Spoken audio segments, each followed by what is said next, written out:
Hello दोस्तों, नमस्कार, जय माता दी। आप सभी का स्टडी विद अजय पर स्वागत है। आज हम आप सभी के लिए लेकर आए हैं भारतीय संविधान का मौलिक अधिकार से संबंधित जो सिलेबस है वह आज आप सभी को पढ़ाएंगे। हर परीक्षाओं में इससे संबंधित कोई न कोई प्रश्न लगातार पूछे जाते हैं। तो वर्ग 2 की जो चयन परीक्षा अगस्त में संभावित है, उसके लिए जो सामाजिक विषय के जितने भी स्टूडेंट्स हैं उनके लिए ये बहुत महत्वपूर्ण होने वाला है, क्योंकि इसमें जो सारे मौलिक अधिकार हैं उनको विस्तार से हम यहाँ पर चर्चा करेंगे। सारे जो मौलिक अधिकार हैं उन इससे बाहर कोई भी प्रश्न आपका नहीं जाएगा। तो उम्मीद है कि आप वीडियो पूरा देखेंगे और पूरा देखने के बाद आपको ये महसूस हो जाएगा कि ये वीडियो आपके लिए कितना महत्वपूर्ण रहा है। तो चलिए आज का वीडियो शुरू करते हैं, और वीडियो अगर अच्छा लगे तो वीडियो को लाइक करिएगा, चैनल को सब्सक्राइब जरूर करिएगा। चलिए शुरू करते हैं आज का ये चैप्टर, जिसमें हम मौलिक अधिकार के बारे में पढ़ेंगे। तो सबसे पहले जो मौलिक अधिकार हैं 12 से 35 तक, अनुच्छेद 12 से 35 तक मौलिक अधिकारों के बारे में बताया गया है। और यह संविधान के भाग 3 में जो मौलिक अधिकार हैं वह किस में दिए गए हैं, भाग 3 में इसके बारे में बताया गया है। तो सबसे पहले हम अनुच्छेद 12 को से पढ़ेंगे कि 12 में क्या दिया हुआ है।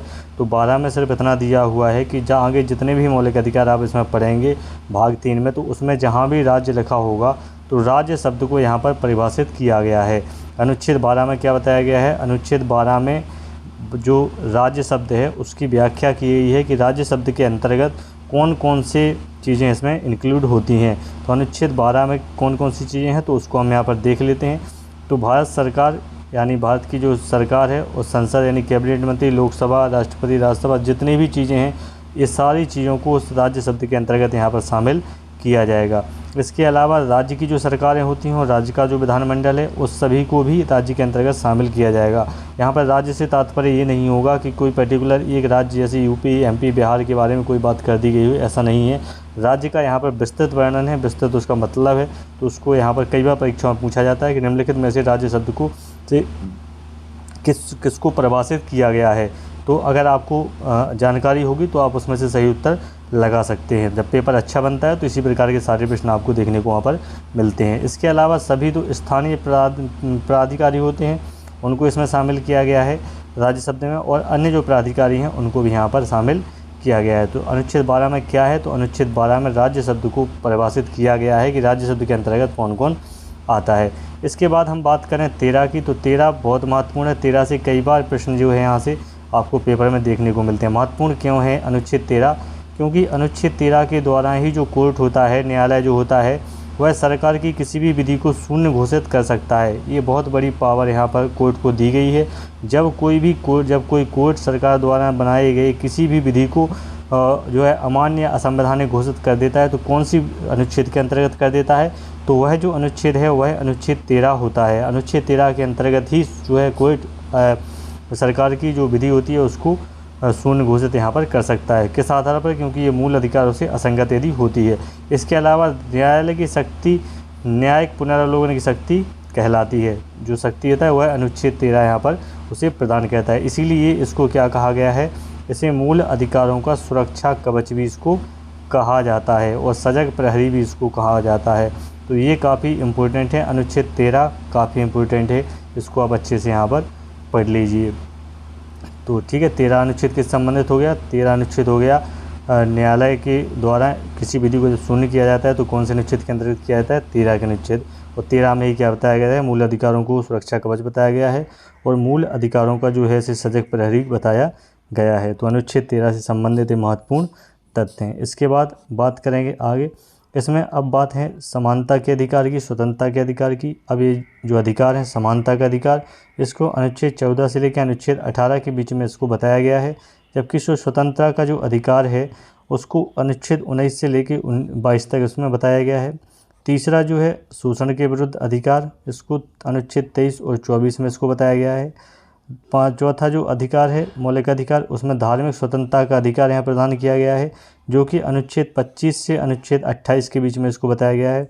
इसके बाद है 5वां संस्कृति एवं शिक्षा संबंधी जो अधिकार है उसको अनुच्छेद 29-32 में यहाँ पर रखा गया है। और सबसे जो लास्ट है 6वां, वो है संवैधानिक उपचारों का अधिकार है, उसको अनुच्छेद कहाँ किस में रखा गया है, अनुच्छेद 22 में इसको बताया गया है। तो ये 6 प्रकार के जो मौलिक अधिकार हैं यहाँ पर बताए गए हैं। ठीक है, और संपत्ति का जो मौलिक अधिकार होता था उसको यहाँ से हटा दिया गया है।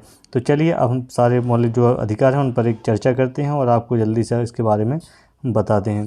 तो सबसे पहले यहाँ पर बात करेंगे समानता के अधिकार की। समानता के अधिकार जो कि अनुच्छेद 14 से लेकर 18 के बीच में इनको बताया गया है। जितने भी समानता का जो अधिकार है वह किसके बीच में बताया गया है, 14 से 18 के बीच में बताया गया है। अनुच्छेद 14 के अनुसार राज्य किसी व्यक्ति को भारतीय राज्य क्षेत्र में विधि के समक्ष समता और विधियों के समान संरक्षण से वंचित नहीं करेगा। तो इसमें दो चीज़ों की बात की गई है। इसमें विधि के समक्ष समता और विधियों के समान संरक्षण की बात की गई है। तो इससे प्रश्न यहाँ पर बनते हैं कि बताइए किस अनुच्छेद में विधि के समक्ष समता और विधियों के समान संरक्षण की बात की गई है, किस में बताया गया है। तो इसका उत्तर हो जाएगा अनुच्छेद 14। अनुच्छेद 14 में बताया गया है कि जो विधि है या जो कानून है उसमें सभी को समान रूप से उसमें देखा जाएगा। तो विधि के शासन की यहाँ बात की गई। तो विधि के शासन का क्या मतलब होता है कि कोई भी व्यक्ति विधि से ऊपर नहीं है।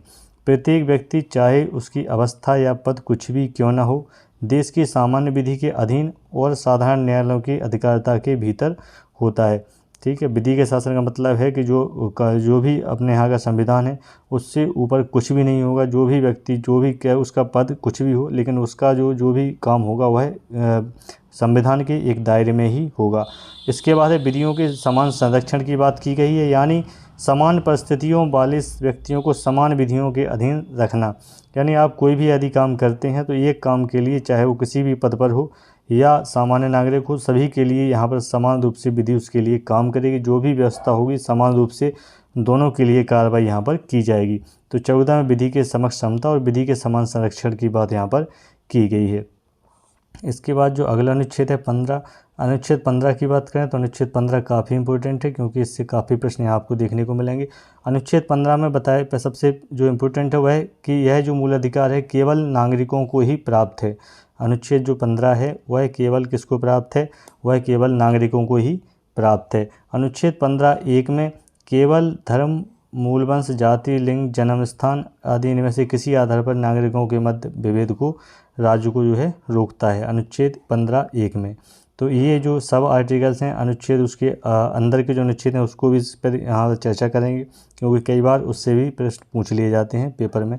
तो यहाँ पर उसकी भी चर्चा हम कर लेते हैं। तो यहाँ पर क्या है, धर्म, मूलवंश, जाति, लिंग, जन्म स्थान इनमें से किसी भी आधार पर जो है राज्य जो है लोगों के बीच में क्या नहीं करेगा, विभेद नहीं करेगा। इसके बाद देखिए विभेद मात्र धर्म, मूलवंश, जाति, लिंग, जन्म स्थान इनमें से अधिक आधारों पर निषिद्ध है, किंतु इसके अतिरिक्त अन्य आधारों पर नहीं। जैसे भाषा या निवास स्थान के आधार पर विभेद किया जा सकता है। तो ये थोड़ा यहाँ पर इम्पोर्टेंट हो जाता है क्योंकि सभी को ये मालूम होता है कि जो है उनके बीच में किसी प्रकार का विभेद नहीं किया जा सकता है, लेकिन जो भाषा है और जो निवास स्थान है उसके आधार पर यहाँ पर विभेद किया जा सकता है और उनके लिए कोई अतिरिक्त व्यवस्था यदि सरकार करना चाहे तो वह यहाँ पर कर सकती है, क्योंकि इसका इन शब्दों का उल्लेख जो संविधान है, संविधान के मौलिक अधिकारों के अंतर्गत इसका नहीं किया गया है। इसके बाद अब हम बात करें अनुच्छेद 15(2) की। तो अनुच्छेद 15(2) में 2 के अनुसार क्या है कि कोई भी नागरिक केवल धर्म, मूलवंश, जाति, लिंग, जन्म स्थान या इनमें से किसी आधार पर निम्नलिखित में प्रवेश या उसका उपयोग करने की किसी शर्त या प्रतिबंध के अधीन नहीं होगा।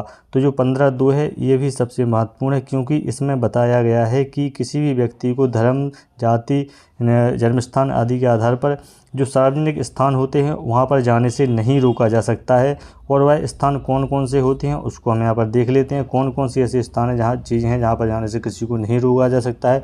जैसे सार्वजनिक दुकानें होती हैं, सार्वजनिक भोजनालय होते हैं, होटल्स होते हैं, सार्वजनिक मनोरंजन स्थल होते हैं, कुआं, तालाब, स्नानागार, सड़क, मनोरंजन के जो साधन है, कोई भी जो पब्लिक प्लेस है वहाँ पर जाने से नहीं रोका जा सकता है। यदि कोई रोकता है तो यह मौलिक अधिकारों के हनन के अंतर्गत इसमें शामिल होता है। तो यदि ये पूछ लिया जाता है तो ये किसके अंतर्गत होता है, ये अनुच्छेद 15(2) के अंतर्गत इसको मौलिक अधिकारों में इसको रखा गया है। इसके बाद बात करें अनुच्छेद 15(3) की। तो अनुच्छेद 15(3) में बताया गया है कि राज्य को स्त्रियों और बालकों के लिए विशेष स्थिति के आधार पर कुछ विशेष प्रावधान करने की यहाँ पर शक्ति प्रदान की गई है। यहाँ अनुच्छेद 15(3) में बताया गया है कि यदि जो है राज्य चाहे तो स्त्रियों और बच्चों के लिए अलग से कुछ विशेष प्रावधान यहाँ पर वह कर सकता है। तो जो महिला आयोग होता है, महिला आयोग की जो स्थापना होती है, वह जो स्थापना है वह इसी के अंतर्गत यहाँ पर शामिल होती है। इसके अलावा जो महिलाओं को अलग से अवकाश या अलग से कोई सुविधा प्रदान की जाती है, कोई भी छूट प्रदान की जाती है, तो वह मौलिक अधिकारों के अनुच्छेद 15(3) के अंतर्गत ही उसको यहाँ पर शामिल किया जाता है। तो ये काफ़ी इम्पोर्टेंट है, इसको आप अच्छे से यहाँ पर याद कर लीजिए, क्योंकि जो महिला आयोग की स्थापना है तो वह पूछा जा सकता है कि किस अनुच्छेद के अंतर्गत ये आती है, किससे संबंधित है, तो इसको अनुच्छेद 15(3) मौलिक अधिकारों में इसको रखा जाएगा। इसके अलावा 15(2) भी आपने ऊपर देख लिया है, वह भी परीक्षा की दृष्टि से महत्वपूर्ण है। तो ये अंदर के जो अनुच्छेद हैं वह भी आपको यहाँ आना चाहिए, क्योंकि परीक्षा में जब अंदर से इस तरीके से प्रश्न आएंगे तो उन्हें आप बड़ी आसानी से उसको हल कर पाएंगे। इसके बाद बात करें अनुच्छेद 15(4) की। अनुच्छेद 15(4) में क्या बताया गया है, तो इसको सबसे पहले है कि प्रथम संविधान संशोधन 1951 के द्वारा इसको जो है जोड़ा गया था। 15(4) को क्या जोड़ा गया था, 1951 में जब पहला संविधान संशोधन हुआ था तब इसको संविधान में जोड़ा गया था, मौलिक अधिकारों में यानी अनुच्छेद 15 में जोड़ा गया था। और इसमें क्या है, इसमें आरक्षण की यहाँ पर बात की गई है। तो इसमें सामाजिक और शैक्षणिक रूप से पिछड़े हुए नागरिकों के लिए, देखिए आरक्षण की यहाँ पर बात हुई है, किस किस के लिए हुई है, जो सामाजिक और आर्थिक दृष्टि से जो पिछड़े नागरिक हैं उनके लिए।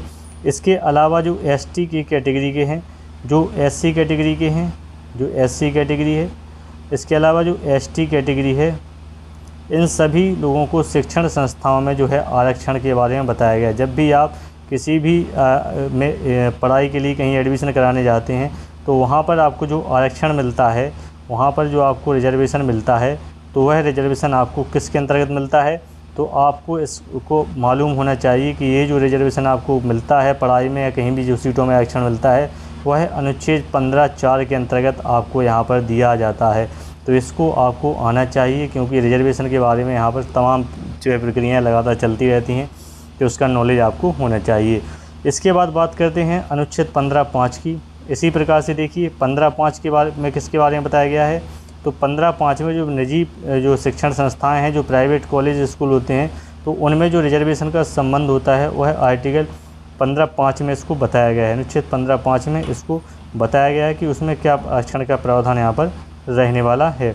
इसके बाद 15(6) की बात करें, अनुच्छेद 15(6) में, तो यह जो अनुच्छेद है यह 103वें संविधान संशोधन अधिनियम 2019 के द्वारा इसको जोड़ा गया था। कब जोड़ा गया था, 103वां जो संविधान संशोधन अधिनियम था उसके द्वारा जोड़ा गया 2019 में।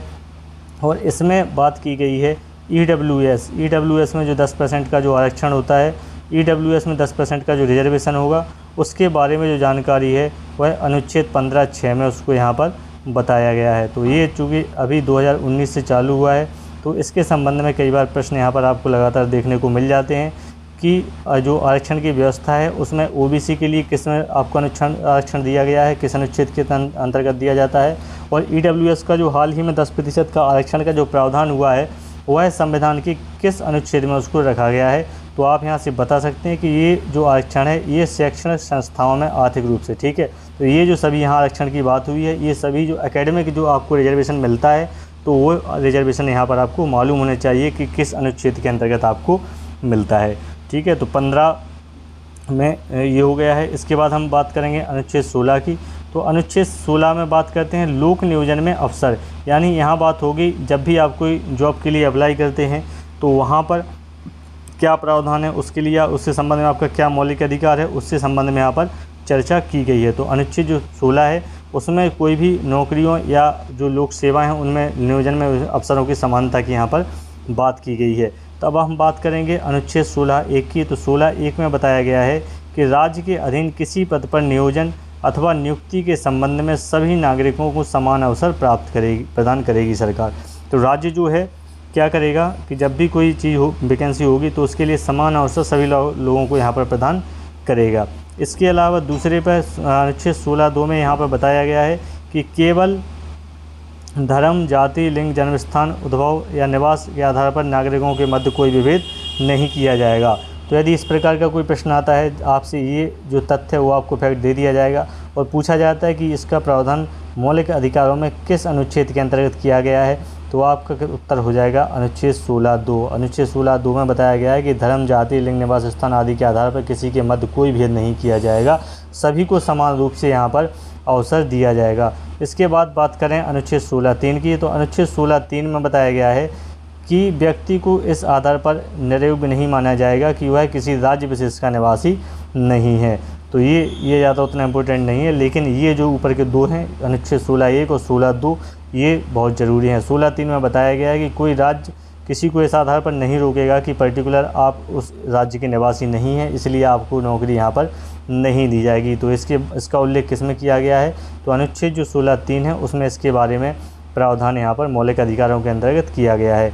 अब बात करते हैं अनुच्छेद 16(4) की, तो अनुच्छेद 16(4) ये सबसे यहाँ पर एक महत्वपूर्ण है, क्योंकि जो अनुच्छेद 16(4) है इसमें ओबीसी रिजर्वेशन की यहाँ पर बात की गई है। जो मंडल आयोग का गठन हुआ था उसका गठन भी यहाँ पर जो पिछड़ा वर्ग आयोग का गठन, तो पिछड़े वर्गों के जो आरक्षण है उसका प्रावधान जो नौकरियों में है वह किस में बताया गया है, तो उसका प्रावधान अनुच्छेद 16(4) में यहाँ पर किया गया है। अनुच्छेद 16(4) में यहाँ पर पिछड़े वर्गों के आरक्षण की यहाँ पर बात की गई है। सभी वर्गों को यहाँ पर जो आरक्षण मिलेगा वह 16(4) के अंतर्गत ही दिया जाता है। इसी प्रकार से अनुच्छेद 16(5) की यहाँ पर हम बात करें तो 16(5) में बताया गया है कि यह धर्म के आधार पर विभेद की राज्य को अनुमति देता है। यदि राज्य चाहे तो जो विशेष रूप से कोई धार्मिक संस्था है तो उसमें उसी प्रकार का जो है रखने की अनुमति वहाँ पर दे सकता है। राज्य जो है धर्म के आधार पर वहाँ पर देख सकता है, धर्म विशेष से संबंधित कोई चीज़ है तो उसको वहाँ पर रख सकता है। इसके बाद 16(6) की यदि बात करें, अनुच्छेद 16(6), तो 16(6) भी इम्पोर्टेंट है क्योंकि यह हाल ही में जोड़ा गया है। जैसा कि आपने अभी पहले 15(6) देखा, उसी प्रकार से 15(6) जो था वह शैक्षणिक संस्थानों में आरक्षण के लिए था। और यहाँ पर जो अनुच्छेद है 16(6) यह जो है 103वें संविधान संशोधन अधिनियम 2019 के द्वारा इसको जोड़ा गया है।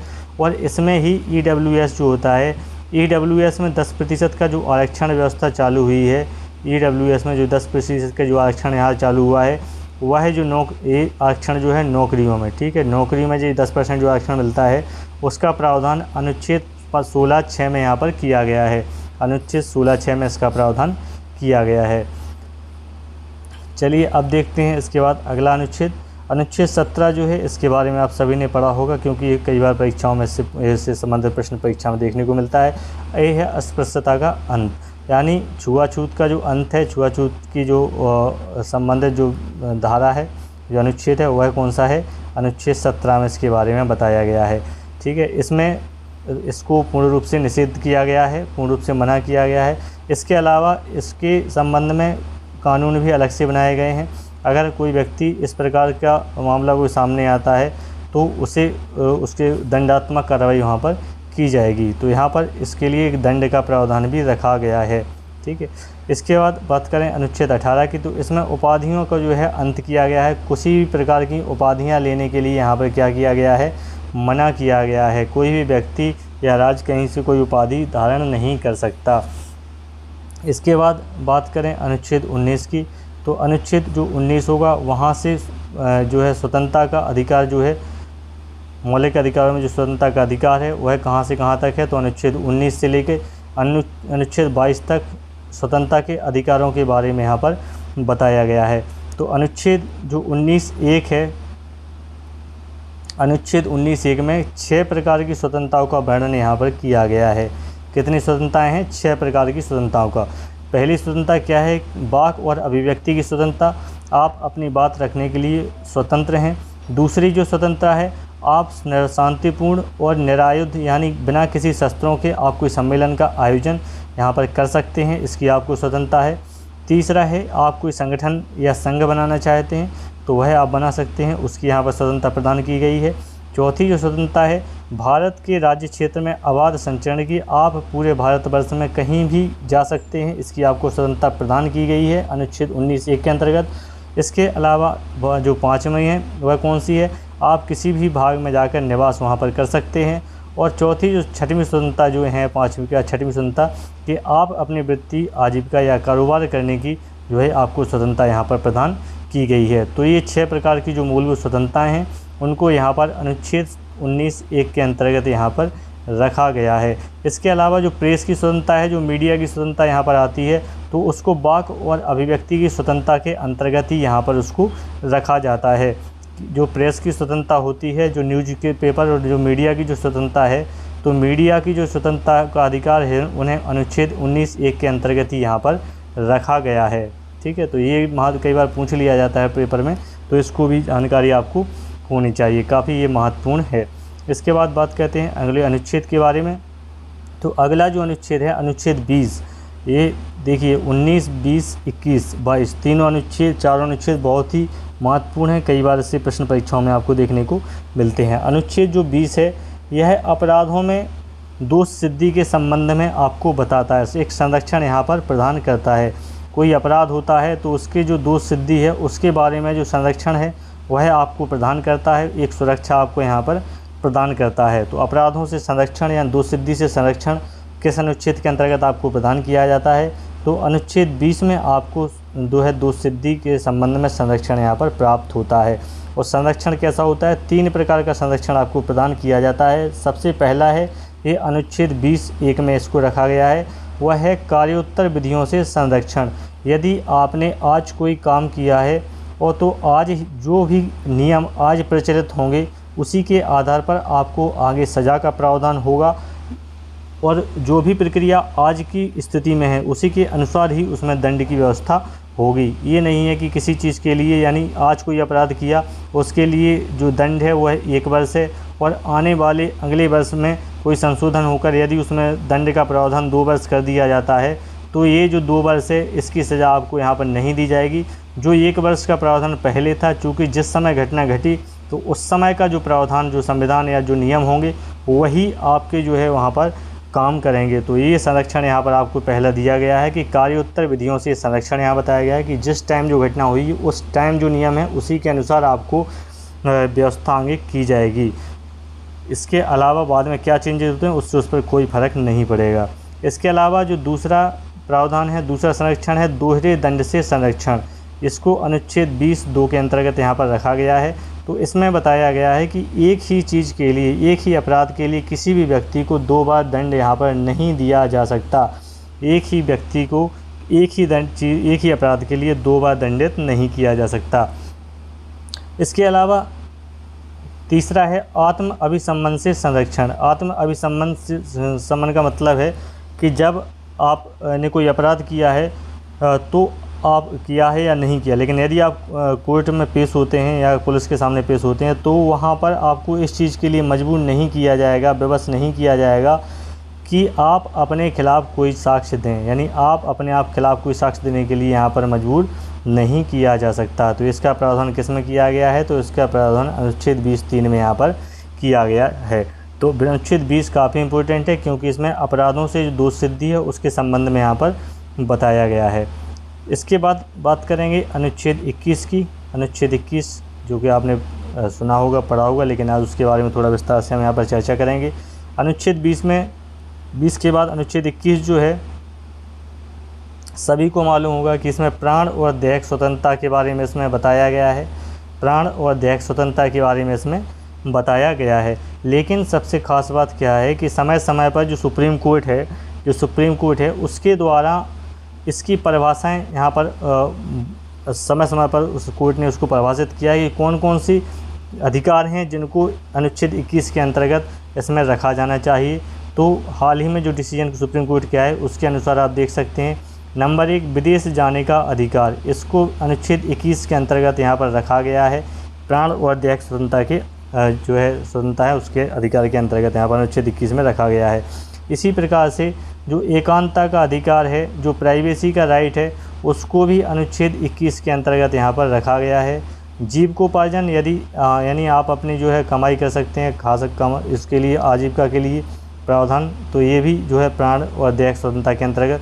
शिक्षा पाने का जो अधिकार है इसको भी अनुच्छेद 21 के अंतर्गत प्राण एवं दैहिक स्वतंत्रता के अंतर्गत इसको रखा गया है।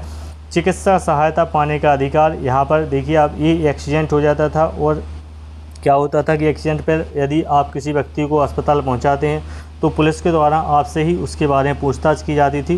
तो उसके संबंध में यहाँ पर सुप्रीम कोर्ट के द्वारा एक निर्णय यहाँ पर पास किया गया था और जिसमें स्पष्ट रूप से बताया गया था कि इस प्रकार के मामलों में कोई भी पूछताछ पुलिस ऐसे व्यक्ति से नहीं करेगी जो अस्पताल तक पीड़ित को पहुंचाता है। तो उसका यहाँ पर ये अधिकार, चिकित्सा पाने का अधिकार दिया गया है। किसके लिए? जो आदमी पीड़ित होता है उसके लिए यहाँ पर ये अधिकार उसको दिया गया है। इसके बाद निःशुल्क खाद्य सामग्री का जो है उसको खाद्य सामग्री पाने का अधिकार दिया गया है। तो ये जो 5-6 प्रकार के हैं, और भी अधिकार हैं, लेकिन जो 6 महत्वपूर्ण थे वह हमने आप सभी को यहाँ पर बता दिए। तो ये जो 6 अधिकार हैं ये भी सभी अनुच्छेद 21 के अंतर्गत प्राण एवं दैहिक स्वतंत्रता के अंतर्गत ही आते हैं, जो कि परीक्षा की दृष्टि से महत्वपूर्ण है। और परीक्षा में इस प्रकार से पूछ लिया जाता है कि निम्नलिखित में से कौन सा अनुच्छेद 21 के अंतर्गत प्राण एवं दैहिक स्वतंत्रता का एक अधिकार है। तो आपने यदि यह पढ़ रखे हैं तो आप उसको यहाँ पर बड़ी आसानी से बता सकते हैं। चलिए आगे देखते हैं, आगे अनुच्छेद 22 को देखेंगे। तो अनुच्छेद 22 में क्या बताया गया है? तो अनुच्छेद 22 में बताया गया है गिरफ्तार किए गए व्यक्तियों के संबंध में। अनुच्छेद 22 देखिए, अभी हम क्या पढ़ रहे हैं? स्वतंत्रता के बारे में पढ़ रहे हैं, जो कि 19 से 22 तक हैं, और ये बहुत इंपॉर्टेंट हैं। इससे कोई ना कोई प्रश्न आपको परीक्षाओं में अक्सर देखने को मिल जाता है। इसलिए हम यहाँ पर मौलिक अधिकारों के बारे में थोड़ा विस्तार से यहाँ पर चर्चा कर रहे हैं, जिससे आपको एक सामान्य समझ इनकी आपके अंदर विकसित हो सके। अनुच्छेद 22 के अंतर्गत बताया गया है कि गिरफ्तार किए गए व्यक्तियों के अधिकार और स्वतंत्रता के बारे में इसमें बताया गया कि कोई व्यक्ति को यदि गिरफ्तार किया जाता है तो उसके क्या क्या अधिकार उसको होते हैं। तो गिरफ्तार व्यक्ति के अधिकार के बारे में किसमें बताया गया है? तो अनुच्छेद 22 में गिरफ्तार व्यक्ति के अधिकारों के बारे में बताया गया है। अब इसमें कितने प्रकार के अधिकार उसको प्राप्त हैं? तो इसमें 4 अधिकार प्राप्त हैं। सबसे पहला, जब उसकी गिरफ्तारी होती है तो गिरफ्तारी का कारण जानने का उसको अधिकार होता है। जो पहला अधिकार होता है कि उसे किस बात के लिए गिरफ्तार किया गया है, तो ये उसको पहला अधिकार होता है। और दूसरा जो उसका अधिकार होता है कि वह अपना जो मनपसंद जो अधिवक्ता होता है, विधि व्यवसायी यानी वकील होता है, उसको वह अपने लिए यहाँ पर उसका पक्ष रखने के लिए उसको चुन सकता है। ये उसको अधिकार है कि वह अपने मन का कोई भी अधिवक्ता यहाँ चुन सकता है। इसके बाद जो तीसरा अधिकार उसको है कि गिरफ्तारी से 24 घंटे के अंदर, जब उसकी गिरफ्तारी होती है तो 24 घंटे के अंदर उसको मजिस्ट्रेट के सामने पेश किया जाएगा। 24 घंटे के अंदर कहाँ पेश किया जाएगा? मजिस्ट्रेट के सामने उसको पेश किया जाएगा। उसमें जब गाड़ी से मजिस्ट्रेट के यहाँ आना जाना है तो उसको बीच का समय यहाँ पर छोड़ दिया जाएगा, बाकी 24 घंटा यहाँ पर काउंट किया जाएगा। इसके बाद जो चौथा है, मजिस्ट्रेट के प्राधिकार के बिना यानी बिना मजिस्ट्रेट के परमिशन के 24 घंटे से ज़्यादा उसको आप हवालात में नहीं रख सकते। तो ये गिरफ्तारी के संबंध में 4 महत्वपूर्ण जो है अधिकार हैं, जो कि व्यक्तियों को यहाँ पर दिए गए हैं मौलिक अधिकार के रूप में। तो ये काफ़ी महत्वपूर्ण है। परीक्षा में इस प्रकार से प्रश्न यहाँ पर पूछ लिए जाते हैं, तो आपको ये सारी चीज़ें मालूम होना चाहिए। इसके बाद अब हम बात करेंगे आगे 23वां अनुच्छेद देखेंगे। 23 में अनुच्छेद 23 और 24 में जो है शोषण के विरुद्ध वहाँ पर बताया गया है। लेकिन उससे पहले यहाँ पर हम एक चीज़ और देख लेते हैं कि अनुच्छेद जो 22(7) है उसमें संसद को क्या शक्ति दी गई है कि निवारक निरोध जो कानून होते हैं, जो आतंकवादी गतिविधियां या कोई राजद्रोह संबंधी गतिविधियां होती हैं, तो उसके संबंध में राज्य समय समय पर कोई ना कोई नियम कानून अलग से बनाती रहती है संसद। तो जैसे एक मीसा कानून था, एक NSA रासुका कानून है, इसी प्रकार से एक टाडा कानून बना हुआ था और एक पोटा कानून। तो ये 4-5 कानून थे जो सरकार के द्वारा निवारक निरोध कानून थे, जो कि आतंकवादी गतिविधियां तथा राजद्रोह संबंधी गतिविधियों को नियंत्रित करने के लिए यहाँ पर बनाए गए थे। इसी प्रकार से अब हम देखेंगे शोषण के विरुद्ध अधिकार, जो कि अनुच्छेद 23 और अनुच्छेद 24 में इसके बारे में यहाँ पर बताया गया है। तो 23 में बताया गया है कि मानव का दुर्व्यापार और बेगार, इसी प्रकार का अन्य बलात्कार निषिद्ध कर दिया गया है। अब जो शोषण का विरुद्ध अधिकार है, इसमें सबसे इम्पोर्टेंट क्या है कि अनुच्छेद 23 जो है यह सभी के लिए है। इसमें वयस्क और अवयस्क सभी लोगों को इसमें शामिल यहाँ पर किया गया है। और इसमें मानव का दुर्व्यापार और बेगार और इसके अलावा बलात्कार यानी इस पर निषिद्ध किया गया है और इनका उल्लंघन अपराध घोषित किया गया है।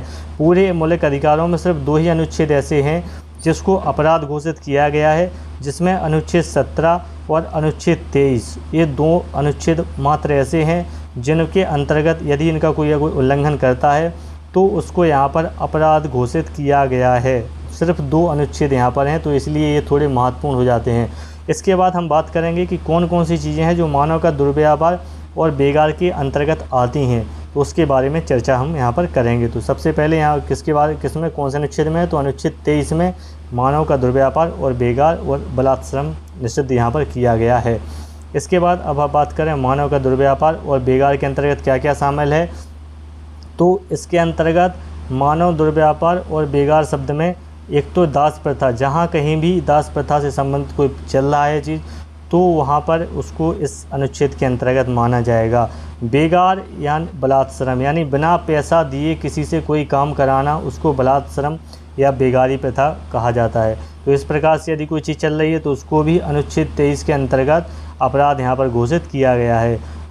मनुष्यों की वस्तुओं के भांति क्रय विक्रय, ह्यूमन ट्रैफिकिंग आप देखते हैं, तस्करी जो देखते हैं ह्यूमन बॉडीज़ की, पार्ट्स की, तो वो सारी जो चीज़ें हैं वह कहाँ पर आ जाती हैं, अनुच्छेद 23 जो है उसके अंतर्गत ही ये सारी चीज़ें यहाँ पर अपराध घोषित की गई हैं। तो इसके संबंध में तमाम जो छोटे छोटे माइनर एक्ट्स हैं वो अलग से सरकार के द्वारा इसकी रोकथाम के लिए बनाए गए हैं। जिनका आईपीसी में प्रावधान नहीं है, ऐसे तमाम माइनर एक्ट्स जो हैं अलग से बनाए गए हैं। इसी प्रकार से स्त्रियों एवं बच्चों का अनैतिक व्यापार, इस प्रकार की जो इसका भी एक अलग से आपको माइनर एक्ट यहाँ पर देखने को मिल जाता है। इसी प्रकार से बंधुआ मजदूरी है। तो ये तमाम चीज़ें जो हैं इन सभी को मानव दुर्व्यापार और बेगार के संबंध में रखा गया है और ये सभी चीज़ें अपराध घोषित की गई। अगर कोई इनका उल्लंघन करता है, इस प्रकार की चीज़ें वो करता है कोई, तो उसको अपराधी यहाँ पर माना जाएगा। किस अनुच्छेद के अंतर्गत माना जाएगा? अनुच्छेद 23 के अंतर्गत उसको अपराधी यहाँ पर माना जाएगा। इसके अलावा सिर्फ 2 ही अनुच्छेद हैं पूरे इस मौलिक अधिकार में जो इसमें उल्लंघन पर किसी को अपराधी माना जाएगा। कौन कौन से हैं? 17 और 23 2 अनुच्छेद हैं जहाँ पर कोई उल्लंघन करेगा तो उसे अपराधी यहाँ पर माना जाएगा। इसके बाद बात करते हैं अनुच्छेद 24 की। तो अनुच्छेद 24 बच्चों के लिए है जो कि 14 वर्ष से कम आयु के जो बच्चे हैं, यदि उनको कहीं भी कारखाना या कोई जोखिमपूर्ण कार्य में, किसी भी कारखानों में यदि या कोई जोखिमपूर्ण काम है, उन कामों में या इनको लगाया जाता है तो उन्हें यहाँ पर निषिद्ध किया गया है, उन्हें लगाया नहीं जा सकता है, उनके खिलाफ़ यहाँ पर कार्रवाई की जाएगी। इसके संबंध में भी कुछ अधिनियम अलग से बनाए गए हैं जिसमें इस प्रकार के जो अपराध हैं उनकी रोकथाम के लिए प्रावधान किए गए हैं। तो 14 वर्ष से कम बच्चों को कारखानों में काम करने से निषिद्ध किया गया है, रोका गया है। कौन से अनुच्छेद में रोका गया है? तो इसका उत्तर हो जाएगा अनुच्छेद 24 के अंतर्गत इसको रोका गया है। इसके बाद बात करेंगे धर्म की स्वतंत्रता, धार्मिक स्वतंत्रता का अधिकार जो है उसके बारे में बताया गया है अनुच्छेद 25 से लेकर अनुच्छेद 28 तक। अनुच्छेद 25 से 28 तक धार्मिक स्वतंत्रता के बारे में यहाँ पर बताया गया है। तो अनुच्छेद 25 में क्या बताया गया है कि प्रत्येक व्यक्ति को अंतःकरण की स्वतंत्रता और धर्म को अबाध रूप से मनाने, उसका आचरण करने और प्रचार करने का अधिकार यहाँ पर दिया गया है। अनुच्छेद 25 में दिया गया है कि आप किसी भी धर्म को मना सकते हैं, उसका प्रचार कर सकते हैं। ये अधिकार आपको किस में दिया गया है? तो ये अधिकार अनुच्छेद 25 के अंतर्गत प्रदान किया गया है। और इसके बाद अनुच्छेद 26 की बात करें तो अनुच्छेद 26 एक मैनेजमेंट की व्यवस्था बताता है कि धार्मिक काम है उनके प्रबंधन की जो बात है, धार्मिक कार्यों के प्रबंधन की स्वतंत्रता है वह किसके अंतर्गत दी गई है? तो उसकी स्वतंत्रता अनुच्छेद 26 के अंतर्गत यहाँ पर प्रदान की गई है। और जो अनुच्छेद 26 के अंतर्गत जो स्वतंत्रता प्रदान की गई है वह किसी व्यक्तिगत रूप से इंडिविजुअली किसी को नहीं मिलेगी, वह मिलेगी किसको? धार्मिक संप्रदाय जो हैं, जो ट्रस्ट रहेंगे उनको यहाँ पर ये चीज़ की सुविधा वहाँ पर उन्हें दी जाएगी कि वह हैं अपने धर्म के प्रबंधन के लिए कुछ चीज़ें वहाँ पर कर सकते हैं। तो इसकी स्वतंत्रता धार्मिक संप्रदायों को दी गई है, व्यक्ति विशेष को यहाँ पर कोई सुविधा नहीं दी गई है। तो इसका जो उल्लेख है कहाँ पर किया गया है? अनुच्छेद 26 में यहाँ पर किया गया है मौलिक अधिकारों के अंतर्गत। इसके अलावा अनुच्छेद 27 ये भी काफ़ी महत्वपूर्ण है क्योंकि जो भी ऐसे व्यक्ति संस्थाएं हैं जो धार्मिक विशेष के लिए जो काम करती हैं तो उनकी आय जो है उसको कर से मुक्त यहाँ पर रखा गया है। देखिए यहाँ लिखा हुआ है कि किसी भी व्यक्ति को ऐसा कर देने के लिए विवश नहीं किया जाएगा जिसकी आय को किसी विशेष धर्म या धार्मिक संप्रदाय की अभिवृद्धि के लिए व्यय किया जाता हो। तो कोई व्यक्ति या कोई संप्रदाय किसी धर्म विशेष की अभिवृद्धि या उसके बढ़ाने या प्रचार प्रसार के लिए कोई धन यदि खर्च करता है तो उसके ऊपर कोई भी कर यहाँ पर नहीं लगाया जाएगा। कर यहाँ पर क्या होगा? कर यहाँ पर नहीं लगाया जाएगा। तो इसको टैक्स से फ्री यहाँ पर रखा गया है। इसके बाद बात करते हैं अनुच्छेद 28 की। तो अनुच्छेद 28 में बताया गया है कि राज्य निधि से पूर्णतः पोषित शिक्षण संस्थाओं में धार्मिक शिक्षा दिए जाने का निषेध करता है। राज्य जो है, कोई भी राज्य होगा, कोई भी सरकार, केंद्र सरकार, राज्य सरकार, कोई भी है, यदि यह जो है प्रशासनिक निधि यानी आय से जो है चल रहा है तो वहाँ पर किसी भी धर्म विशेष की शिक्षा वहाँ पर नहीं दी जाएगी। इसका प्रावधान अनुच्छेद 28 में किया गया है। इसके बाद बात करते हैं संस्कृति एवं शिक्षा का अधिकार। तो ये जो अधिकार है अनुच्छेद 29 व अनुच्छेद 30 में यहाँ पर दिया गया है। तो अनुच्छेद 29 में क्या बताया गया है, इसमें बताया गया है कि भारत के प्रत्येक नागरिक को जिसकी अपनी विशेष भाषा, लिपि और संस्कृति है उसे बनाए रखने का उसे अधिकार है। तो एक तरीक़ा से देखा जाए तो ये जो अल्पसंख्यक वर्ग जितने भी होते हैं जिनकी संख्या कम होती है, तो उनकी जो लिपि, संस्कृति, भाषा जो भी है उसको बचाने का उसके लिए यहाँ पर प्रावधान किया गया है कि वह अपने उसके लिए प्रावधान यहाँ पर कर सकते हैं। ठीक है, उनको संरक्षण यहाँ पर दिया गया है अनुच्छेद 29 के अंतर्गत। यदि इस प्रकार से पूछा जाए कि अल्पसंख्यक के वर्गों के हितों के संरक्षण के संबंध में प्रावधान कौन से अनुच्छेद में किया गया है, तो अल्पसंख्यक के वर्गों के जो संरक्षण का प्रावधान है वह अनुच्छेद 29 के अंतर्गत यहाँ पर किया गया है। इसके बाद बात करेंगे अनुच्छेद 30 की कि अनुच्छेद 30 में क्या प्रावधान है। तो अनुच्छेद 30 में उन्हीं अल्पसंख्यक वर्गों को शिक्षण संस्थानों के लिए स्थापित करने का यहाँ अधिकार है। वो चाहें तो अपने धर्म विशेष के लिए, अपनी जात, अपनी लिपि विशेष के बचाने के लिए, संस्कृति बचाने के लिए कुछ जो है शिक्षण संस्थाएं वहाँ संचालित कर सकती हैं। इसका अधिकार उनको दिया गया है। यदि आप अपने धार्मिक वृद्धि, धार्मिक जो है संस्कृति को फैलाना चाहते हैं, उसे बचाना चाहते हैं, तो आप उनका जो है उसको संचालन, शिक्षण संस्थाओं का संचालन यहाँ पर कर सकते हैं। तो किस अनुच्छेद में दिया गया है, तो अनुच्छेद 30 के अंतर्गत इसका प्रावधान यहाँ पर किया गया है, जो कि परीक्षा की दृष्टि से काफ़ी महत्वपूर्ण है।